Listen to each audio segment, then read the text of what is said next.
Hey everybody, it's Dawn, and here we are on Dreams Unveiled. And my special guest today is Brooke. And by the way, we were having a great conversation about that it would be fun to actually create literal cartoons of all of the dreams that are brought to the show Yeah. and have music to them. So But we're that's thinking not about even that. why I'm laughing at all, though.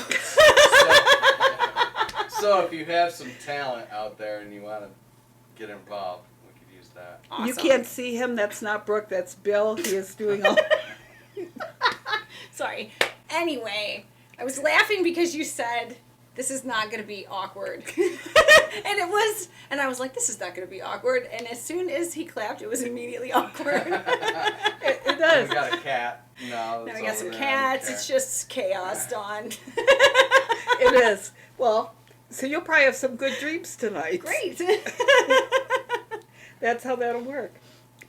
Anyway, We dreamed about that cat. That cat is like Hercules.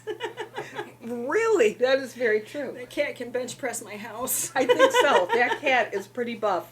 I'm going to tell you. Anyway, where were we? Oh, yeah. So back to this episode of Dreams Unveiled, and today we're going to be talking about another reoccurring dream. And the great thing, like I said before, reoccurring dreams often help us to identify things that are giving us great anxiety, that are causing stress or indicating stress, things that we feel out of control, maybe helpless, powerless to deal with.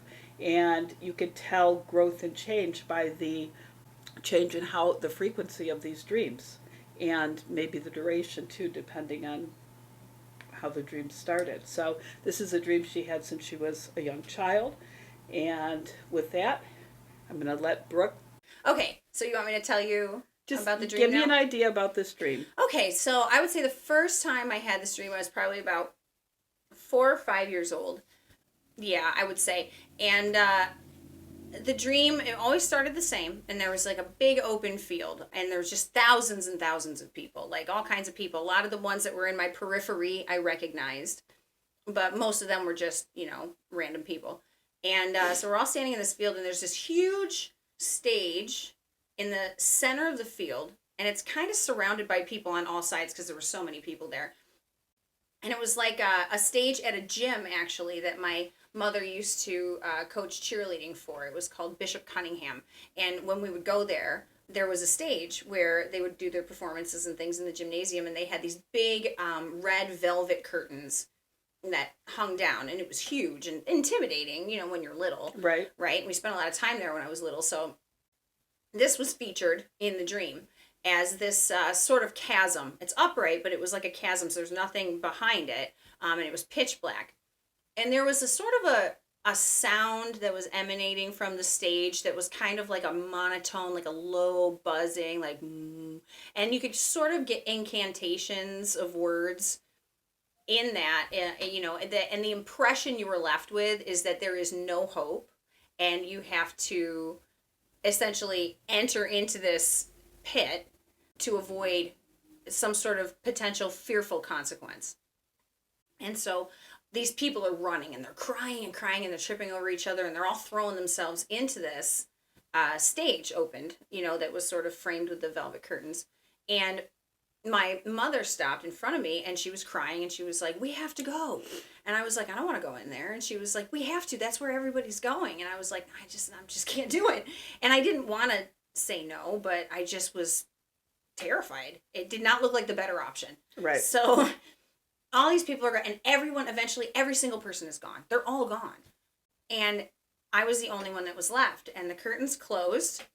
And I remember turning around and looking, and there's no one behind me. And I turned back, and the whole stage was gone, too. And then I looked up, and it was just, like, really sunny, and I was all alone. And I just thought to myself, well, now what?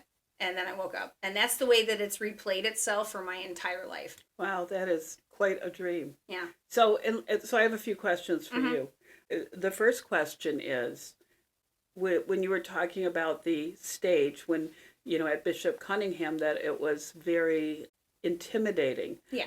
Were there positive feelings associated with the stage? Or when you saw the stage as a child, what comes to mind? Well, there were positive elements. I mean, it was sort of ominous, at least, especially from a distance, like if you're sitting in the bleachers. But once you went up the stage and behind the curtains, and it entered into all of these like back storage rooms for the gymnasium. Back there was like a lot of gymnastic equipment, like balance beams and the chalk thing, Oh, yeah. right? And the rings, and they're all like kind of squished together in this corner. But when you're little, you can maneuver around it. So if you got back there, that was really fun. And you weren't supposed to be there, but we were there all the time because we were always at the gym. So, so yeah, I mean, that was a positive. And you saw performances on the stage. I don't recall seeing performances. It was just that there were, basketball practices and there were cheerleader practices that were hosted there. I can't remember actually if I was there because my grandfather was a coach or because my mother was, but in any event, that's why we were there. So we didn't see any performances there. It was really just, the gateway to the fun storage closet, honestly. Okay. Yeah. Okay. So, which actually makes sense. Now, and one of the things I'm going to tell you is that as I'm going through an interpretation, if it does not make sense to you or resonate with you, then it's probably wrong. Okay? It's not like there's just one answer to all this. So I do want to say that we're on a search to actually figure out what this dream means. Now, the one thing that is going to be a little bit difficult is that you have not had this dream like in the last week or so. I mean, and so really one of the elements that is missing is really having an understanding of what is going on in the present time surrounding that dream. Right. So we can maybe surmise or guess, but understanding what the dream's about is really clear, but that specificity we're not going to have. You know what I'm really interested in is what was it, the genesis event of this particular dream? Because even if like future, difficult scenarios present themselves and then it would feel like an appropriate time for it to resurface, what was the first, because it's a sort of a bizarre... It is. Right, situation to be in when you're a very young child. You don't really have any sort of sense of the apocalyptic, right? So for that to be generated, spontaneously, like why would that happen? So that's something that I'm really curious about. And it's really interesting because, we talk about so many different aspects of dreams and the science of dreaming on here, but as a young child, stress and anxiety can really be unrecognizable to the adult version of yourself. Because sometimes we look back with our adult brain and we cannot understand that something was stressful because it seems, it's so age appropriate only. Right. So that's why we were talking before and I said, it could be just something as simple of transitioning to a new grade. Well, that makes a lot of sense actually, because like if I tell my kid he can't have like a fourth brownie and he falls apart, and like to me, it's like, listen, that's really not that big of a deal. Right. He was really looking forward to that, though. A lot of times what we do, especially with any kind of trauma or anything like that, is that we may not really remember or we may, repress the actual memories. Yeah. But we retain the feelings. Those feelings, the emotional memory is still there. And the emotional memory is really reinforced by our dreaming. Very reinforced. They've done some research and have shown that. And I think that's really a big deal. I am going to be a little distracted. My doggy's crying because she can't come in here. But, they've actually learned that in a very helpful way that dreams can promote healing. They're not just residual thought. So do you think that there's there's just like clues that are present in those sort of things that so you could piece together a lucid, thought around, okay, what is the actual problem? Like, what is the actual meaning behind this on a conscious level, right? So that now you can deal with it. And that's exactly, if you had one yesterday, we would be doing that, okay? So where it came from could have been something, you didn't get the ice cream you wanted, and you were really distressed about it. I'm obviously being sarcastic. But it, it could have been any number of things, but it would be what your child mind perceived. Because children tend to be much more emotional, it really lends itself to kind of showy emotional dreams and nightmares. Yeah. In fact, nightmares are often children are more inclined to nightmares if they're very emotional beings, because nightmares really evoke emotion. One of the things that we've talked about frequently on here is that there are really three centers of the brain, and I'm being very simplistic in saying this, operating during dream state, and that is your amygdala, the emotions, with anxiety being the primary emotion experienced in dreams, but not Right. only. And you could have happy dreams too, so it's not just that. Your visual ability to visually process, so vision is definitely working pretty well. And the last one is memory. Okay. So emotions, memory, and what you see. The parts of your brain that process and plan are inactive during dreams for the most part.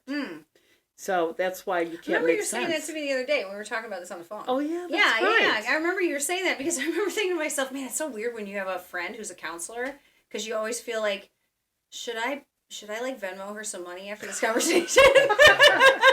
Like her hourly rate, you know? That's why I married her. Yeah, I know, man. You got the deal of a lifetime.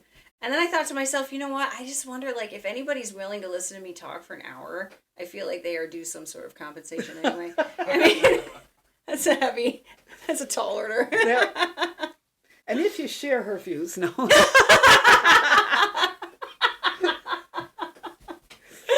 Oh, that's so funny. Sorry. Anyway. No, it's good. So let's talk about this dream. So I'm just going to break this up a little bit, okay?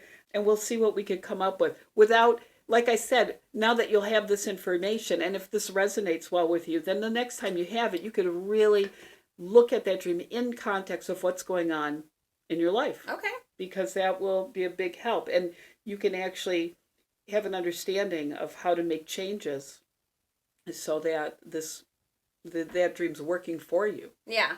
So that's our goal.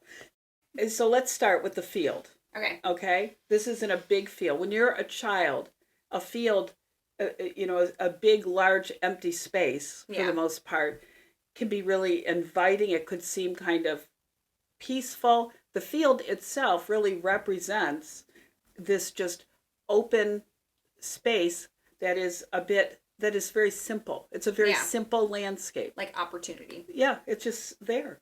And I think that's really important, because I think what part of it we're going to find is that when you do have these dreams, that you may not recognize that you are experiencing some great duress or anxiety about any situation. Because here is this field that is very simple and at ease, and on it is this stage from school. And when you were young, you stated it was we loved to get up there and in there, and behind there is all the gym equipment. Yeah.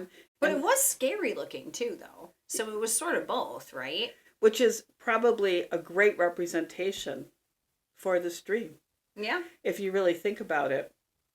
Because you're on a field, and for a young kid, that could be just like a giant playground. If you have a good imagination, a field is such a great thing. Yeah. And then there's this stage, out of place, the only thing on this field, the only thing other than all of these people.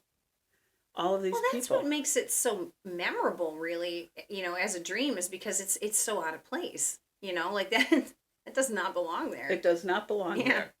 And part of that in your early days, because it was in the gymnasium and associated with different sports and activities, that your brain may have made that connection that would be an appropriate vehicle. I never thought about the fact that it wasn't in the building.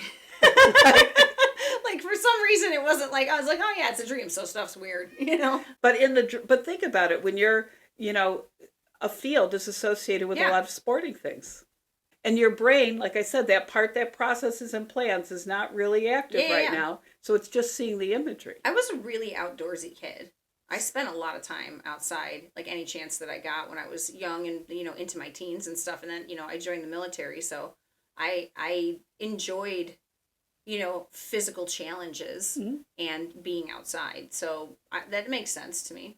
So I think, especially for a young mind, that would kind of play. It would kind of work well. So a place that would normally be comforting, and you're playing, maybe playing hard and really having a good time. And then there's this thing that is a bit intimidating, but it's a really cool place to explore. Yeah. Okay. So And also familiar. yes, very familiar. So I think that, right there we're setting for a child an interesting background, since this dream started when you were so young.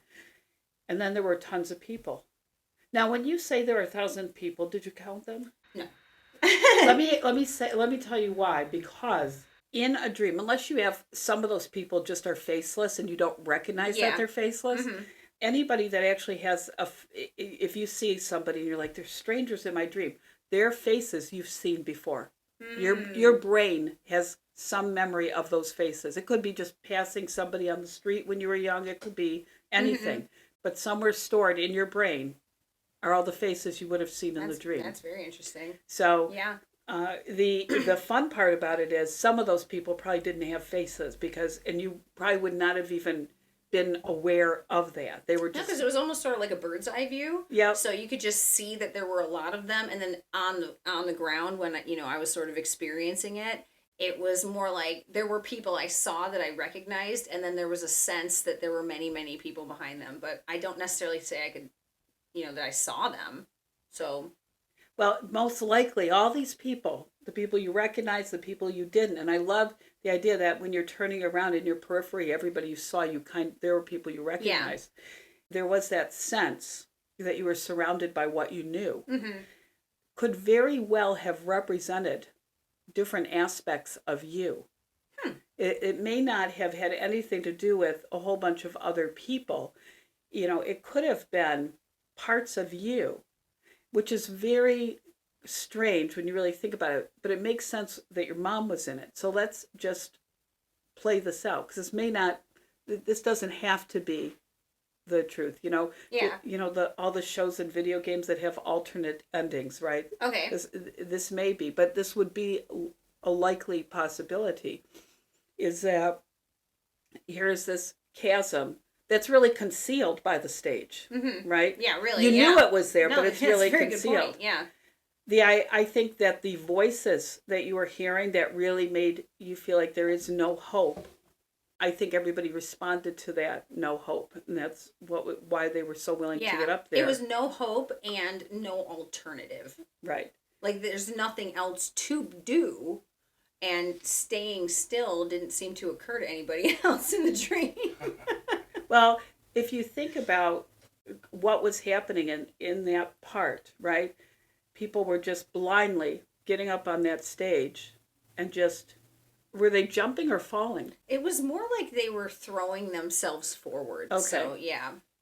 So, at that time, your self is watching this in just utter disbelief, kind of. You were like, what is everybody doing? I'm not doing that. Like, you knew you weren't doing that. Well, part of that could be a representation of parts of you, and it could just represent many parts. Like one time I had a dream of a grandmother, not anyone I knew, a grandmother, an adult son, and his little daughter who was a child. And in the dream, I recognized that represented generations. Yeah. It didn't really represent any particular people. Huh. So this very well could be, you've got stuff going on, and you're a little stressed, you're having anxiety, and it probably was really big things, but especially as a child, you may not have recognized that it was having the impact on you mentally and physically that it was. That's a very good point, because being so young, it's probably, it's just above your pay grade anyway, right? Absolutely. To be able to recognize that. But yeah, and it would make sense that the people, would be recognizable, because I wouldn't really have known that many people. That's right. At that point. Like 1,000 people. I'm like... It was a sense of it, really. Right. So, that's really interesting, actually, because that's why I'm so interested in, like, how did it start? Like, where did the idea come from, for any of this? And we may never know that. It's really funny, though, right? Our young minds are pretty creative. Mm-hmm. They truly are. So the idea of all of these people, except your mom. Yeah. But all of these people may be really a part of you that really felt in such despair and so hopeless, because that's really what a chasm would represent in a dream. If you're falling into, really could have been a part of yourself, and on a very large scale. I mean, a large part of yourself, and there was this voice of reason, this you that's standing back and watching this happen. So, and like I said, I'm making this sound like it was something traumatic, and the truth is, it could have been something traumatic. Yeah, okay? I don't really know. Yeah. But it also could be, for a young mind, what we find as significant may be very different. How we apply our emotions may be different. Yeah. Mm-hmm. So, we are looking at just, the emotionality of it. When did you start referring to it as an apocalypse? Because obviously there wasn't like a title page at the beginning of the dream that said the apocalypse. Yeah, I think I probably would say not until I was in my 20s. Okay. So it wasn't really until I got involved in a church and, started trying to understand what the Bible meant and living as a Christian. I don't think up until that point I would have used that language, So, but it's just the idea of like just the annihilation of everyone that made it feel apocalyptic. And you recognized in the dream that those people were gone. They were gone. And that's why, but having been so young, and it's funny because like you said, you get older, you continue to have this dream and your interpretations of it will mature. Mm-hmm. So it's not as if you are 5 years old and you're saying to yourself, well, I think, this is who these people represent in my life, and this is a, determining factor of, my destiny ultimately, right? So, like, I don't know, my understanding of it was evolving to be more of a sort of a skepticism about these people's ability to, operate in reality. Because it's like, this is not a linear thought process you are having right now. You're all responding very emotionally to whatever it is that you think you're being charged to do when you don't have the information on either side. You don't know what's happening in there, and you don't know what's going to happen out here. So why don't you just wait and see? And so the longer that thought would occur to me as this dream continued, the more I thought to myself, I feel like, I don't know. I'm not a very emotionally reactive person generally. I don't think that I am. And, I'm enthusiastic about things, but I don't really get emotionally attached to things to this level where I would like throw myself into a chasm just because I was kind of scared. So it never made any sense to me. And it kind of made me view people who were very emotional as like immature. Mm-hmm. And I don't know if that's fair. I still don't know if it's fair. Well, and I'm going to flip this a little bit. Yeah. Just for your thought, okay? Mm-hmm. It may be that your thought about emotional people may have created that continued symbolism. Yeah. With people just throwing themselves. Well, because it's a very dramatic thing. It is very dramatic. So the world is going to end on a stage and all these people are going to fling themselves into it. Like, that's a lot of drama. It is. So it's almost like you just stand in there just to avoid the drama of it. Well, and the stage itself is drama. Right. So it's all inauthentic. Yeah. So it's just like, and I have to say, the number one pet peeve of my whole entire life has been inauthenticity. I do not like phony people. And it's not that I can't like them as people. It's just that I can't relate to being so self-protective that you can't even be honest. It's like, I don't know. It's always bothered me. Well, and it's because you can't connect to that. But now let me throw this back at you, okay? Mm-hmm. Because this is interesting. And this almost makes some weird sense now. Okay.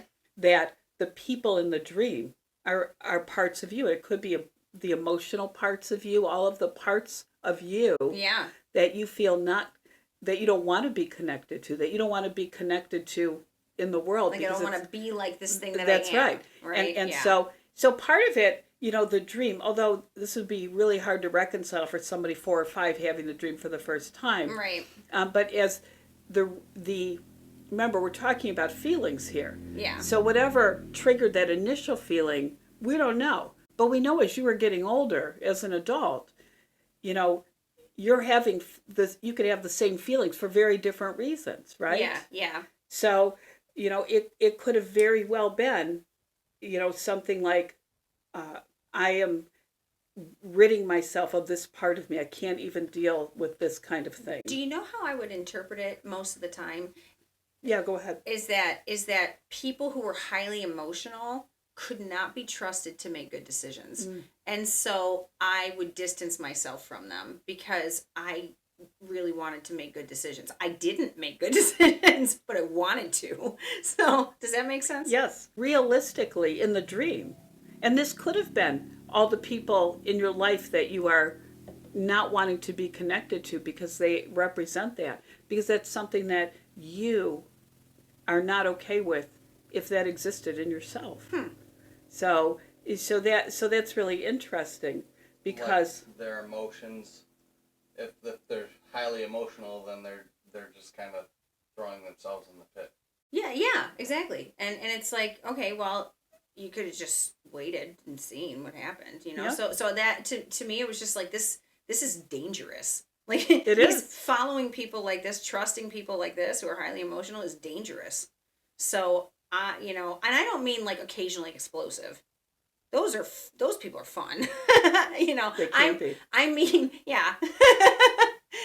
I think it's fun, but what I mean are people that are consistently driven by their emotions. You're not really sure what's real when you're talking to them. And that, to me, is extremely alarming. What you're just saying now, the idea of that it's a sense of self, I would actually now say it's a sense of relationship, okay? That those people represent relationships that are frightening to you. When you were a young child, it could really be, even though you may not have known it, that these people, as a young child, you recognized what they were doing was the wrong thing. Yeah. That there was no reason, no matter how hopeless things were, your child self in the dream did not see a need for that drastic of a measure. Well, of course, right? I mean, even at the end, what was the last thing you said in the dream? What was the last phrase? I said, well, now what? Yeah. And that was it. And it didn't look like anything was coming. It's just like, okay, well, is it better to be here alone than to have just jumped in there? I don't even know. So it may be,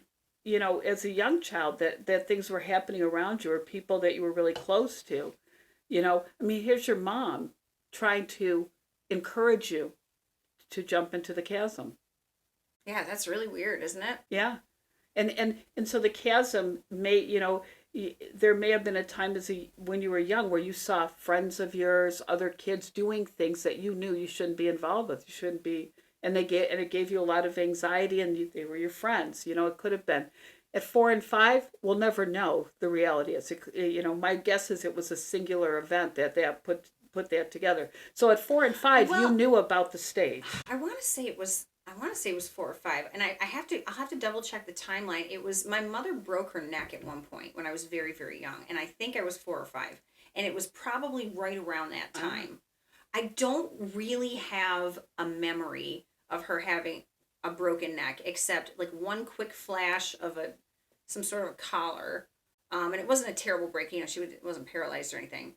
It was like a vertebrae or something. I have one very short memory of that. But other than that, I just know that it happened. So I'm not sure. I mean, when you're really that young, how much trauma could there, outside of really severe situations, if you're living in a relatively normal household, there can't be that much. But that would be sort of traumatic. That would be traumatic. And at the time, you would have remembered all of the details of that situation, most likely. Right. And so here is the primary caregiver, the person that you are most dependent on, whether you want to be or not. You are most dependent on this person to protect you and take care of you, has some level of incapacitation. Right.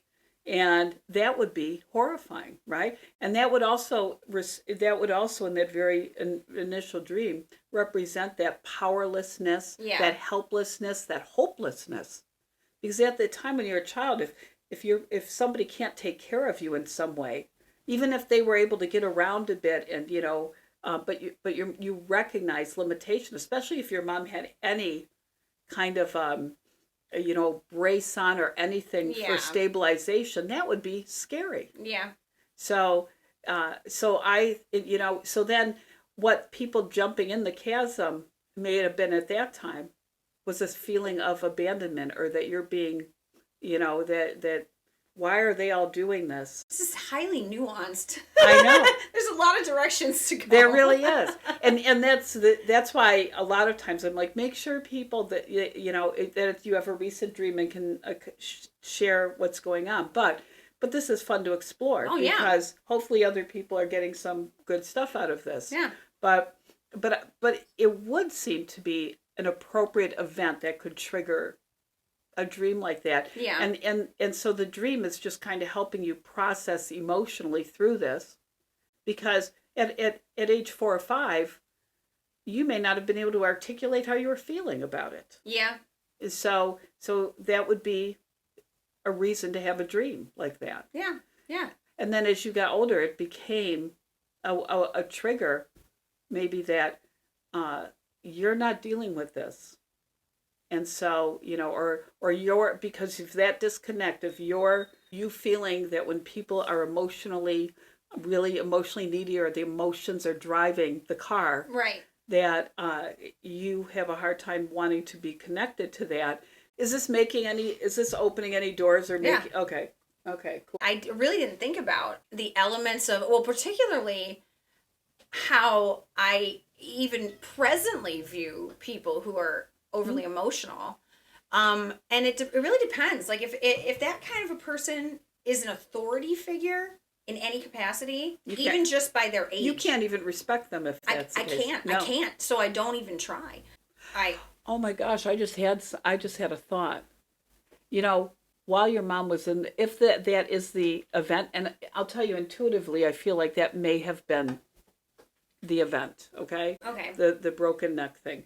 What if at that time you looked at her as being incapable?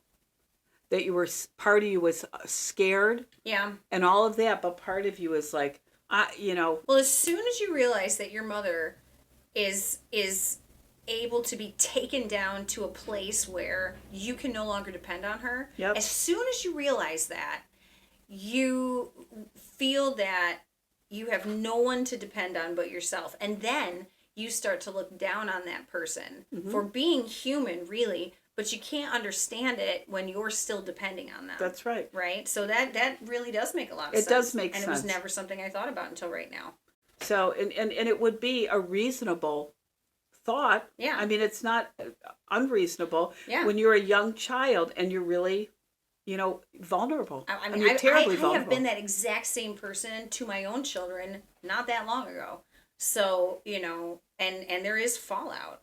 It's a hard thing. Mm-hmm. So if that were like the causative event, it makes total sense to me. But on the other hand, if I meet, someone who is highly emotional, but they're a peer or they're younger than me, I want to help them try to, shed some of that, because I consider it to be burdensome to be so emotionally affected by everything that happens to you that you end up, stagnating in a sense, because you're so afraid of of how you're going to be impacted emotionally, because you take everything so seriously. So what I want to do is help them say, it's not a big deal.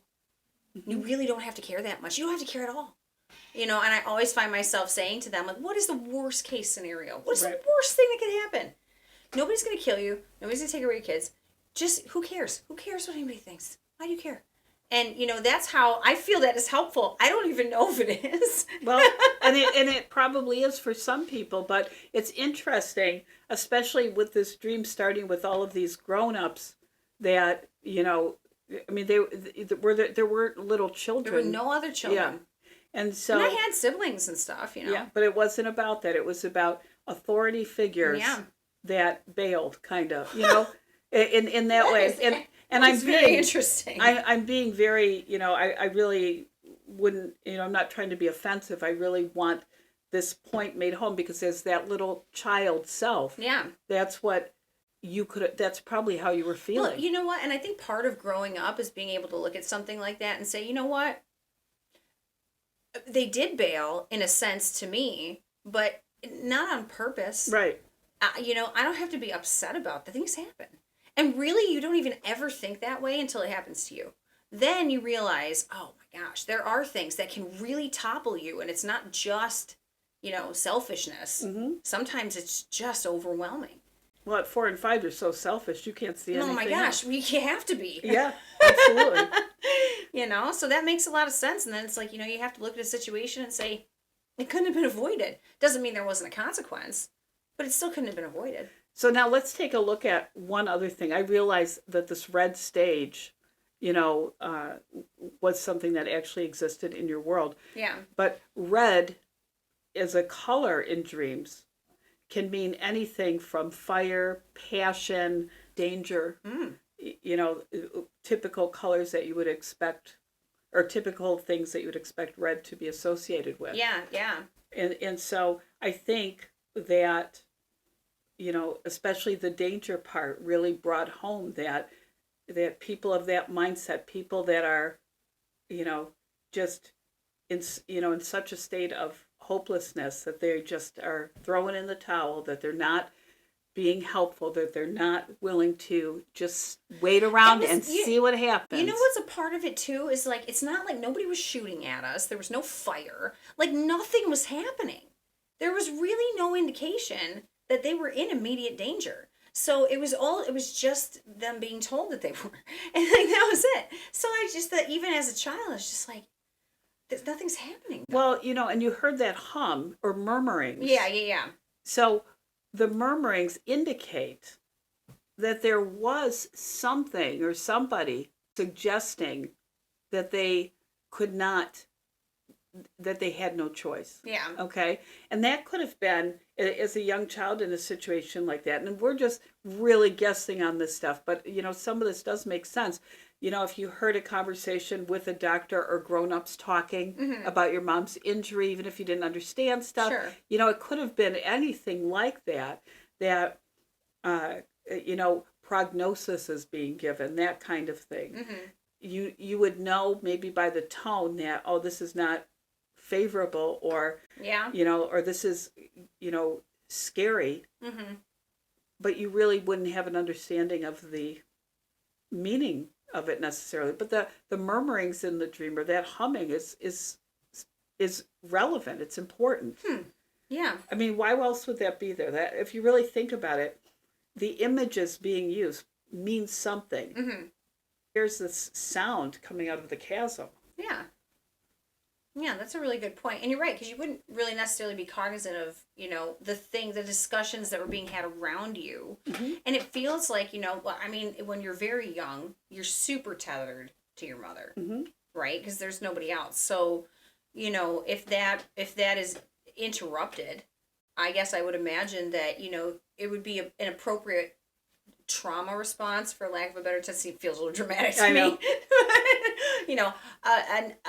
It would not be illogical for that child to say, okay, so being emotionally attached to this person could mean danger for me. Maybe I should detach and then just rely on myself. And I mean, it feels like that is something that would be relatively common to a certain type of personality. Sure. Right. And there could have been other things after that to reinforce that. Mm-hmm. Okay.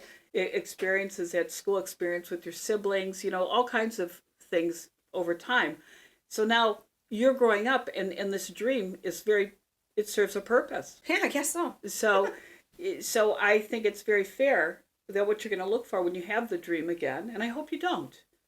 We may have gone through everything, and it may bring you to a place of really having some kind of an understanding of, okay, I need to look at this, or I need to understand this. I think some of it, occurs that way because you are maybe repressing some emotions that really need to be expressed. Well, what you got me wondering now is if there's any correlation between that dream manifesting itself again and some sort of a relational break, some sort of an emotional break from a relationship. Mm-hmm. I would be interested to see if there was a parallel there. And there very well could be. Yeah. And especially, and it may be, the great thing about these dreams, they help you to explore new ways to handle situations that evoke those feelings, evoke those circumstances. And what's so funny is that I'm not really a very emotionally accessible person. I just don't interact with life that way. unless I have to. But my husband is a very intuitive person, right? So he's very aware of social cues. He's very empathetic and considerate. And I don't think anybody's ever said I was any of those things. So I just don't think that way. But, I really like my husband. We've been married for 18 years, so that's a long time. So, I enjoy him, and he supplies something that I lack. I consistently don't really understand the impact of my actions until he interprets them for me. I understand that. You know what I mean? And so, like, I have this, I was actually thinking about this the other day. I sort of have this theory that I think people who are more academically inclined will seek out people who are more intuitive. And not to say that academic people can't be empathetic, or that, empathetic people are not academic. I just mean, like, the strength, right? If that's where your strength is, you're going to seek out these really intuitive people, because you're going to see that, it's a survival thing, really, too, because if this guy gets along with people and you're not very good at that, you kind of need him. That's right. That's right. And vice versa, too, because I can help him think about things in a way that are a little bit less about the relationship and more about the data. And it's beneficial this way. So, it's not, but I shouldn't have such a disdain for it, though. Well, I think it's because of fear. I think that's where it originated. I'm not saying that it always is now, but that's where it originated, because it left you vulnerable, and you don't like to feel vulnerable. Well, yeah. So I think does anybody? Well, Do I think like some that? people are more able to than others. Like be comfortable in it, you mean? I don't think anybody's comfortable in it, but Okay. I think some people respond in a way of, okay, there's something going on. This makes me feel very vulnerable. I mean, humility, vulnerability is kind of a little piece of being humble too, right? You have to be teachable. That's a very vulnerable place to be, to be teachable. Because to some degree you have to be exposed if you're going to be humble, right? That's right. And so good does come out of it. But, there are people that really struggle to experience negative emotions. And so that... Is that a bad That's thing? what Chris Valentin says. Intimacy is into me, see. So you're like, you can see into me. Love that. And it's wide open, and you still accept me. Yeah. Yeah. I think it could be a bad thing that people... Because we have negative emotions, and some of them are very self-regulating. We need them. Mm-hmm. If we didn't feel guilt, we'd just go around robbing people all the time, for instance, right?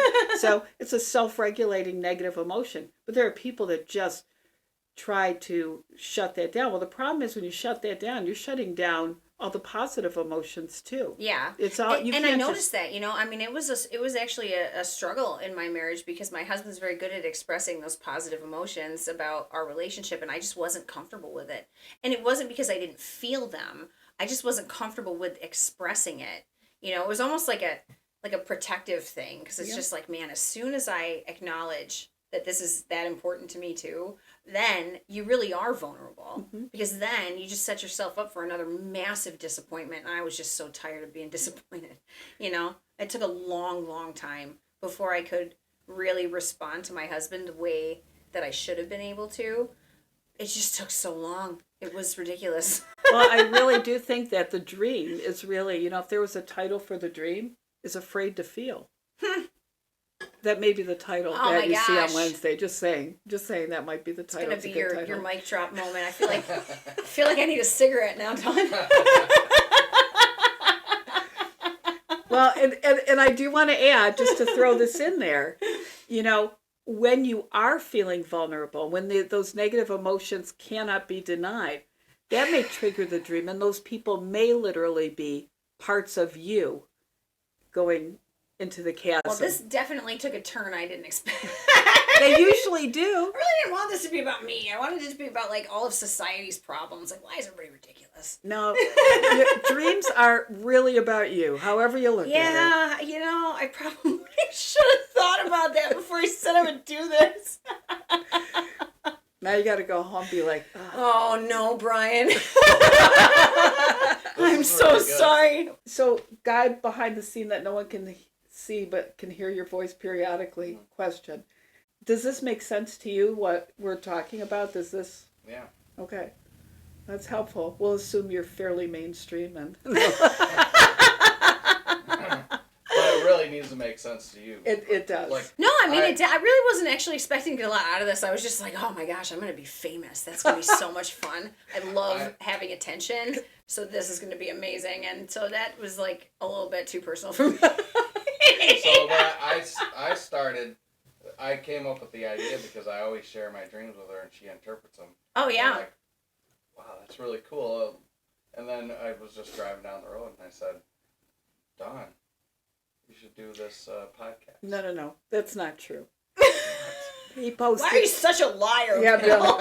he posted it on Facebook and I saw it. He posted this post and said, hey, would anybody want to see Dawn do a I thought podcast? I asked Well, then he did tell Yeah. you, obviously, because he posted it on Facebook. No, you didn't my tell me. memory's not too good either. Yeah. So... That's so funny.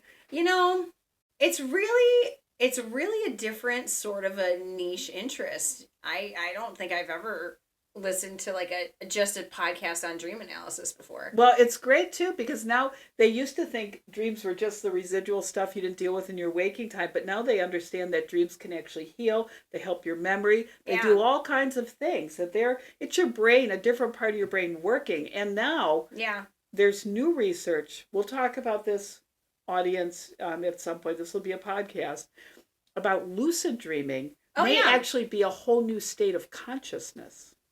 It's fascinating to think about that there may be ways to access those parts of your brain. Like everybody would be a superhero. Yeah. It'd be incredible. I can't wait to. I'm looking at the research now, and I'm all in. I'm going to be... Yeah. Bill and I are going to be going to bed finding apps that can help enhance our ability to lucidly dream. And I've already been doing it. Haven't you seen me with the earplugs in? And... You guys should take your podcast to my house one morning because we have this like...